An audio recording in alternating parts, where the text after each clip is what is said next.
Timu ya Paris Saint-Germain kutoka Ufaransa ilibuka kidedea kwa mabao 5-4 dhidi ya Bayern Munich kwenye uwanja wa Parc des Princes na kuchukua uongozi mwembamba katika nusu fainali ya ligi ya mabingwa. Mabao 5 yalifungwa katika kipindi cha kwanza chenye mbwembe baada ya kipindi cha mapumziko, wakati watetezi wa kombe hilo PSG walipoanza kujinasua na kufunga uongozi wa mabao 3-1.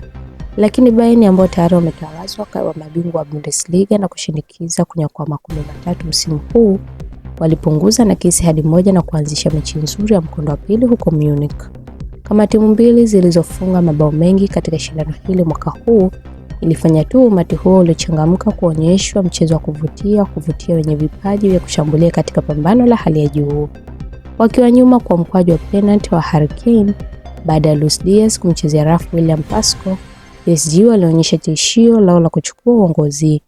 Vicha Kvaratskhelia aliuchukua mpira upande wa mkono wa kushoto na kuukata kwenye mguu wake wa kulia na kushambulia kwa ustadi mkubwa kwenye goli kabla ya mpira wa kichwa cha Joao Neves kuwapa uongozi. Lakini dakika ustadi wa kibinafsi kutoka kwa Michael Olise wapita wachezaji kabla ya kumfunga Peter Matvei Sanford uliwarudisha wageni kwenye viwango sawa. Ilidhaniwa kuwa kipindi cha kwanza kingekuwa sare wakati wa mapumziko, lakini PSG walipata penalty ya kutatanisha katika dakika 5, dakika salama, wakati Alphonso Davies alipochukuliwa kuwa aliumiliki mpira kwenye eneo la hatari. Mwamuzi Sandro Schürrle alikwenda kutazama marejeo ya kisa hicho katika kisanduku cha VAR kando uwanja kabla ya kuadhidia mkwaju wa penalty, mpira ukitoka kwenye mguu wa Davies na kwenye mkono wake kabla Ousmane Dembele kutia wavuni mkwaju huo.